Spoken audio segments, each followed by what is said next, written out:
Hi, this is PubShorts, a weekly conversational show on the latest news and developments in the field of academia and language technology. My name is Dr. KK and I have with me Tony. Hi, Tony. Hi. Hey, KK, how you doing? I'm doing okay, but I've been recovering from an illness, which I don't want to talk about. How about No, you? stop. Well, there's been a particularly nasty cough cold going around here in the UK. So virtually everybody I know has had it over the last couple of weeks. Okay, that's sad to hear. And even though we say weekly, we missed last week because of scheduling conflicts, and we had a lot to cover regarding peer review. But we can cover it as much as possible. So the episode is titled "Just Can't Get Enough of Peer Review." So Oh, you're a big Depeche Mode fan. I am a Depeche Mode fan, I would say, and they're from the UK. So I thought we are keeping that string going. So Tony, let's start with the first article itself, right? Yeah. So this is an article from the London School of Economics. Have you had a chance to read this, Tony? I have, yeah. I mean, it's an interesting piece and it's an interesting point of view. Right. So it is on. Well, if generative AI accelerates science for in a general aspect, so peer review should also catch up. So I'll just briefly explain my points. So this is written by Simone Ragavulu, who argues that as AI accelerates scientific output, peer review must also evolve, and AI tools should be integrated into peer review processes, particularly for heavy statistical and methodological reviews. I totally agree with that. Agree, absolutely. And I think it's a she. She talks about Frontier's AI review assistant as well as STM Integrity Hub, explaining how AI tools are already being used to maintain research integrity and prevent flawed research from entering the peer review process. We have talked about a lot about this in previous episodes. And to sustain the integrity of peer reviews, publishers must collaborate across the industry, developing AI tools that flag flawed data and facilitate cross-publisher intelligence sharing. And this is very important in my opinion. We have another story which is related to it too. So Tony, what are your thoughts on this? I'd say my thought about this is I was kind of thinking about the future of the researcher. What's going to define a researcher? A researcher today is someone who is an expert in their topic, an expert in their field, particularly someone who's got a great analytical mind, and who can come to conclusions using their sort of vast knowledge and the vast methodology that they have available to them. In the future, the expert is not going to be so focused on the analytical side, or at least on the data side, because they won't need to. Right. And this article is an interesting perspective from an academic that says, look, the real world is let's let the researchers do what they're good at and let the machines do what they're good at. And I think this is a really interesting article, a really interesting blog. She makes a very interesting point. Let the machines do the heavy lifting. Yes, and peer review has to catch up, and that's one of the points that I make in an article on Scholarly Kitchen that I hope it will be published today. So let's move on to the second topic. This is BMC, I think, open access research paper on fighting reviewer fatigue or amplifying bias based on LLM. So this study used 5 themes from Tennant and Ross Heller's discussions on peer review to assess how LLMs could impact the process. So there are different roles being assigned to LLMs as a reviewer, as an editor, and in terms of quality assessment of peer reviews, reproducibility, and social and epistemological, context. So it says that the LLMs can support reviews by offering meaningful feedback and improving the language of peer review reports. However, using LLMs, naturally, it's a double-edged sword. It introduces the risk of amplifying biases already present in academic literature. That's, the garbage in, garbage out. And there are confidentiality concerns. And the LLMs, if you integrate them into peer review or in academia, they also, they have the risk of changing the social norms and the epistemic boundaries in academia by automating roles traditionally requiring human expertise. Now, this is a very important point. That sociological, epistemological aspect has not been discussed. So, Tony, your thoughts on this? Oh, this is an article that's already a year old. Yes. And you already see, how little has changed in that time, apart from the fact that everyone under the surface is trying to develop tools and resources that's going to make the life of the reviewer so much better. Well, the reason why I wanted to bring it up is that, because we are about to go into a phase where peer review will also be based out of LLMs. That's what my prediction is. We need to consider the social roles and everything. So let's see how things evolve. So I'm going, because we are PubShorts, we are doing quick hits. So there is Well, for me, it is an interesting news. It's a relevant news in the context of peer review and automation and technology. So, and it's only going to improve. We're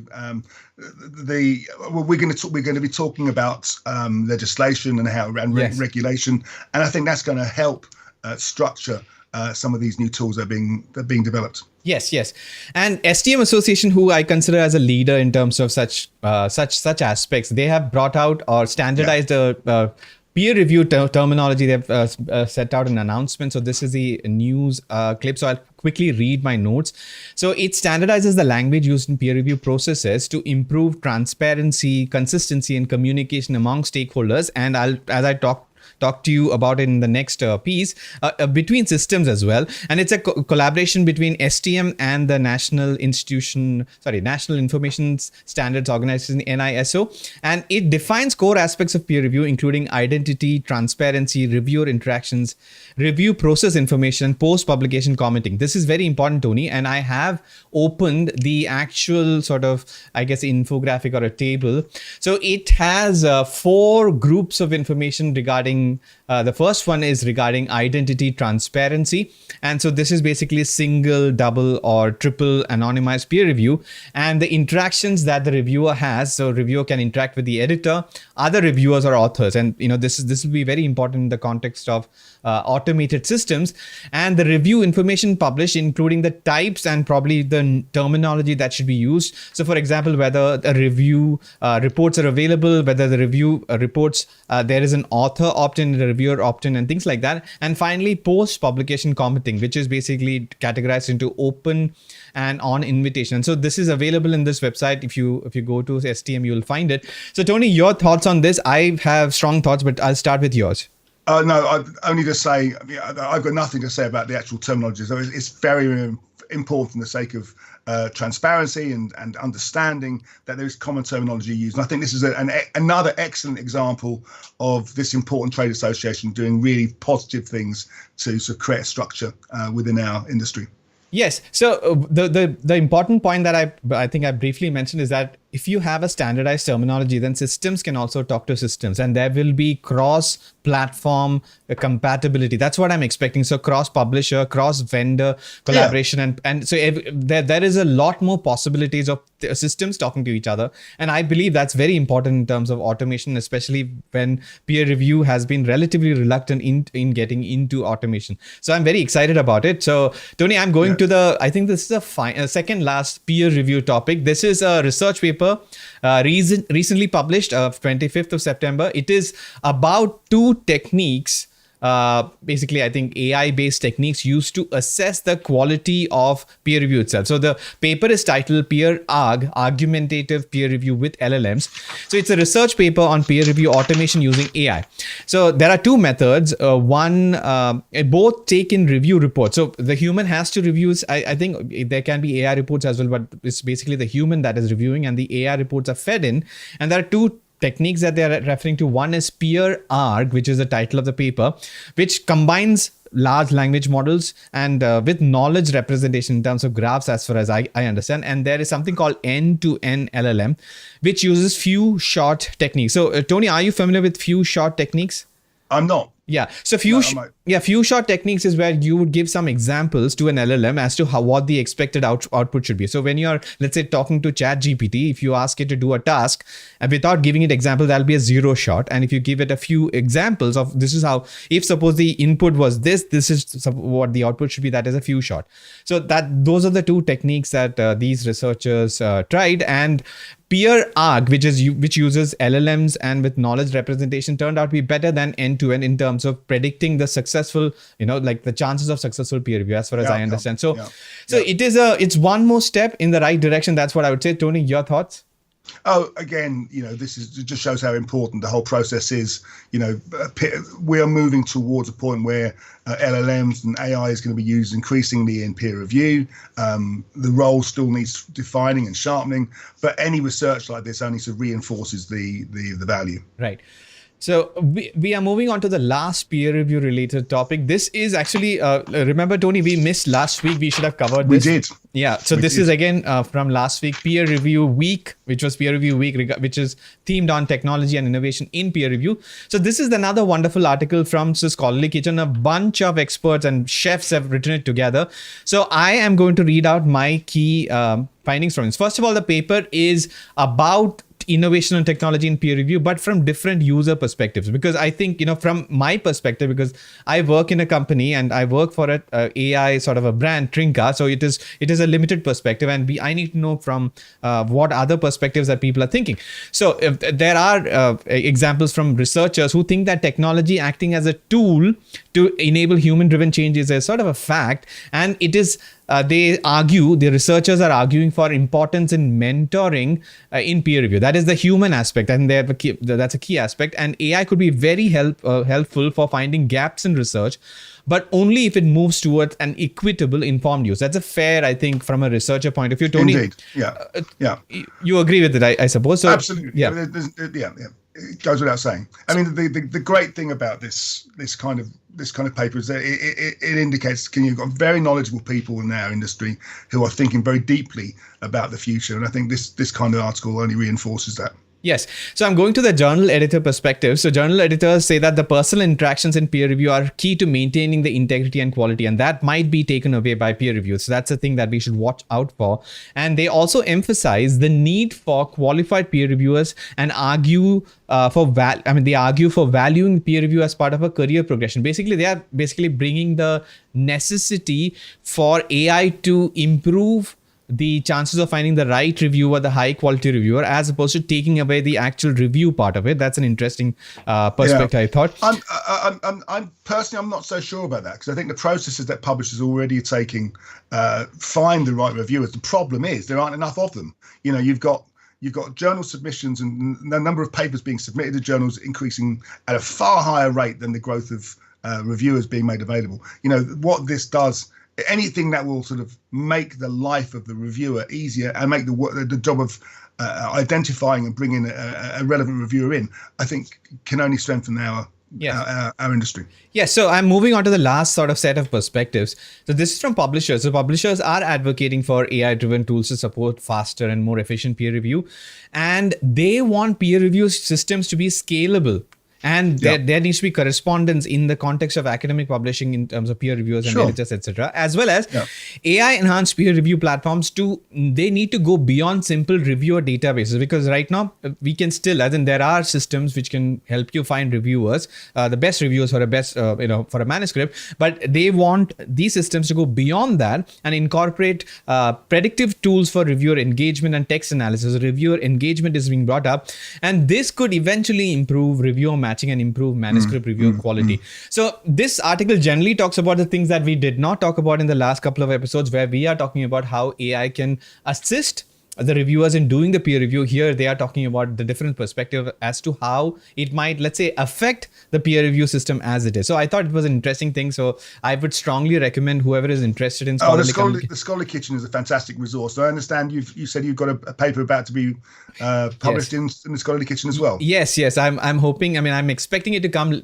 later today. At least that's what the editors in Scholarly Kitchen are talking about. I look forward to reading it. Right. So let's talk about there are some quick hits. There are a few actually. These are related to AI, and maybe you can argue that they are related to peer review. So the first one is a technology feature from Nature. And this is an interesting article. Tony, are you aware of locally deployable large language models? I'm not personally aware of it. I realise it's happening increasingly. You see advertisements now for AI to be run on phones. Yes. And LLMs is the next natural progression. Yes. So this is basically, the article title is "Forget ChatGPT: Why Researchers Now Run Small AIs on Their Laptops." And they're talking about small language models locally deployable.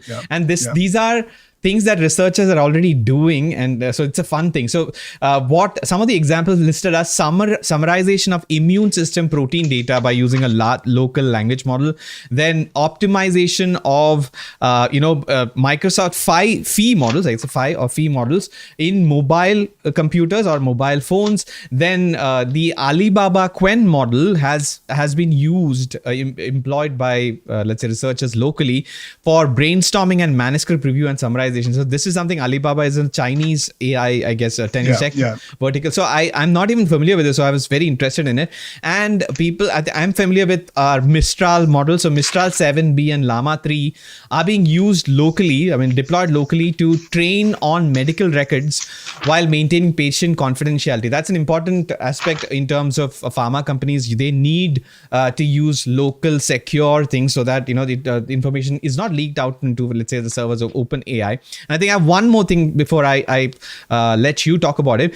And there are transcription systems as well for using. So these are all wonderful local use cases, locally deployed use cases. So the reason why I brought it up, Tony, when you talk to publishers, are they worried about researchers using, let's say, public LLMs?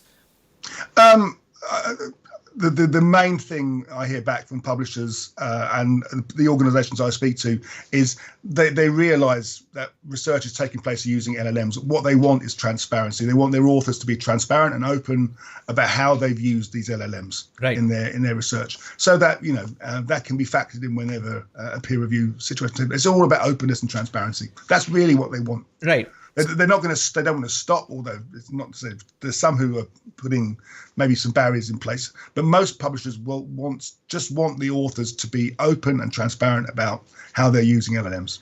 Yes, I think this is a future, in my opinion. Even in the latest, like I guess Apple computers and Google phones, etc., they have local sort of AI capabilities, and eventually we will all move into secure systems. So that's I think it's a good thing, but there are some bad things, or rather, let's say the questionable things. So this is another article from Nature, which is titled "Do AI Models Produce More Original Ideas Than Researchers?" So this is a study where researchers conducted. It's a year-long study comparing human-generated and AI-generated ideas in the field of natural language processing. Now, I've got a summary from another source actually. So there were 49 human participants tasked with developing research ideas on 7 different topics within 10 days. And the AI models that were used were Claude 3.5. I don't know, Tony, if you use Claude at all. Yeah. So so the Claude AI model generated 4,000 ideas on the same topics. And when you compare the AI versus human by 79 reviewers, and these were categorized and scored on novelty, excitement, feasibility, and expected effectiveness, they found out, Tony, I would expect a reaction from you that they found out that AI-generated ideas are more novel and more exciting than those generated by human researchers. Although they are slightly less feasible. So let's talk about that. So is that surprising for you? It's not particularly surprising, because there's no kind of restrictions and barriers in terms of how these LLMs compute and self-compute. And in a way, I kind of welcome this because, there has to be, the tools have been used historically to sort of support new research ideas. And this is just another tool to say, okay, well, what else should we be thinking about? What else should we be, where else? If we're going to think outside the box, how far outside the box should we be thinking? So all this is doing is extending to the distance away from the box that the researcher can consider. So I think this is a great thing. Yeah, and the only last point that I have is that the AI's originality seems to diminish over time. As in, when you ask it to do more, its originality seems to keep decreasing. But isn't that down to just how it's been trained? And the more you train, the better you train it, the better the predictions will be. It is exactly like that. But at least there are some research studies on seeing. I think that in terms of brainstorming, AI is LLMs are very powerful, and I think we should, as in researchers, should use that. But there are some lines that they should not cross, and there is a reason why they should not cross it, because there is another article from article from Nature, which is titled "Bigger AI Chatbots Are More Inclined to Spew Nonsense and People Do Not Always Realize." So this is, Yeah. I mean, this is expected. I would imagine the bigger the AI, the more generative capabilities that it has, so it can create stuff. So anyway, so the summary of the thing is that it is a new study conducted by researchers on artificial intelligence, and this is from Spain. They analyze the performance of larger versions of GPT, which is OpenAI model, Llama, and Bloom chatbots. The larger AI models are more accurate overall, but are more likely to generate incorrect responses. So these models tend to answer almost every question, increasing both correct and incorrect answers. So this is expected, but I think we should always talk about the positives and negatives. Well, and also there was an interesting comment about this, and that as these LLMs get bigger and bigger, and pretend more, they're also becoming increasingly more difficult to identify the rubbish. And that for me is a challenge. Yes. And I think the final story that I have regarding AI is an important thing. I mean, California, the state of California is a leader in terms of regulatory information regulation, etc. So what this story is about is that it is California has green-lighted 2 significant AI bills. So I'll just read out. These are SB 1047 and AB 2013, aimed at increasing AI safety and transparency. I guess, Tony, they are related to the European AI regulations. I was going to say, there's increasing regulation, and there has to be. Yeah, so the SB 1047 is a safe and secure innovation of frontier artificial intelligence models, and the other one, AB 2013, is artificial intelligence training data transparency. So these are focused on models that cost over $100 million to develop and use in significant computing power. So the bigger ones like Microsoft's and OpenAI's. And it is basically for developers of AI systems, requiring them to disclose the data used to train their models. So anybody who has to, I guess, operate an AI company out of the US, I think eventually they'll have to stick to these regulations. So these are a step in the right direction, I would say. Tony, do you agree? I think they're a step in the right direction. I think it probably doesn't go far enough. The previous article we talked about AI is being used on laptops. These aren't $100 million systems. That those smaller LLMs are going to become increasingly powerful and start to deliver the kind of functionality that these very large LLMs are delivering now. But I do take the point. There was one interesting piece in this article around protecting the rights of the performer and not allowing AI to simply reproduce an actor or an actress's image or voice without their permission. I think that's very important. Right. And Tony, as you rightly brought it up before we started the live stream, that the links to these articles are available at the descriptions and of the shows. You can find this show, PubShorts, on LinkedIn and on YouTube. And if suppose you want to do further reading or research, the links are available for you. And obviously, we would love you to like, share, and subscribe to the channel so that this content would reach more discerning audiences. And leave us a note on either platform. Yeah. And how can I get hold of us, KK? You can search for PubShorts on YouTube. It's the easiest way to find it. Or you can search for Enago or Trinka and on any of the social media platforms, and you can find it. Or you can write to me directly at tonyo@enago.com. Yes, that's another option. So before I leave you, Tony, I have one last thing. This is the Nobel Prize announcement season. Are you following? I heard the news this morning about the physics winners.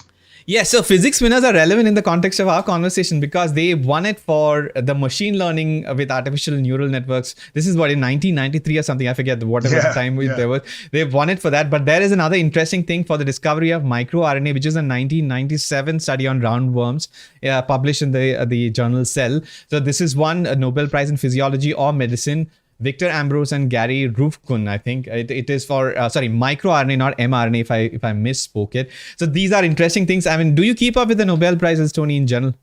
I keep up with them the day they're announced, and then I probably forget about them for the rest of the year. I've had the good fortune of actually interviewing several Nobel Prize winners over the last few years for events that we've run here at Enago. The great thing that's always struck me is just the incredible depth, not just their depth of knowledge, but their willingness to want to share that knowledge with the research community.